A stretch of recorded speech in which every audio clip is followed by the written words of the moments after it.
আলাইকুম, আপনারা সবাই কেমন আছেন? আশা করি ভালো আছেন। এই তো প্রথমবারটা তো দেখতে পাচ্ছেন যে আপনাদের সকলের আদর প্রিয় মায়া প্রেগনেন্ট ছিল। এরপরে যে ওর পেন উঠে ওর প্রায় 3 দিন আগে মায়া প্রচুর কষ্ট হয়। ওর প্রথম বেবি আর কি, এই ওর ফার্স্ট বেবি, ওর 18 মাস বয়সে প্রথম দেয়।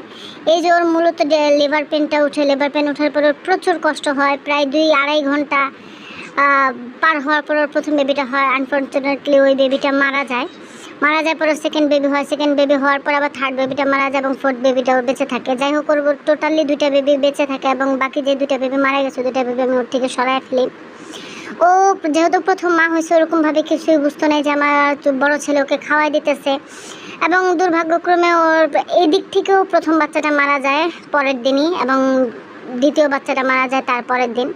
প্রথম বাচ্চা মারা যাওয়ার পরে মায়ের ভিতর তো এরকম কোনো আফসোস ছিল না, যেহেতু ওর কাছে অলরেডি একটা বাচ্চা ছিল, এবং প্রথম বাচ্চা মারা যাওয়ার পর ওর একদম ছোটো বাচ্চাটার জন্য ওর মায়া অনেকটাই বেড়ে যায় এবং ওর বাচ্চাদের ফিট করাইতেছিল না। আমি বাচ্চাদের হ্যান্ড ফিডিং করানোর জন্য যখন এই বাচ্চাটাকে আমি ওর থেকে নিতাম, ও আমার পিছিয়ে দৌড়াইতো। যদি ওই ভিডিওটা আমার ওই সময় করার মতো কোনো অবস্থান ছিল না।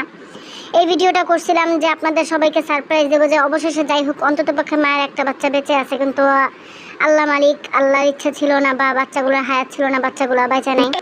যাই হোক, আপনারা সবাই দোয়া করবেন মায়ের জন্য, যে মায়া যাতে ভালো থাকে এবং সুস্থ থাকে, কারণ মায়ার সুস্থতাই আমাদের জন্য আগে। ও বেঁচে থাকলে ইনশাল্লাহ অনেক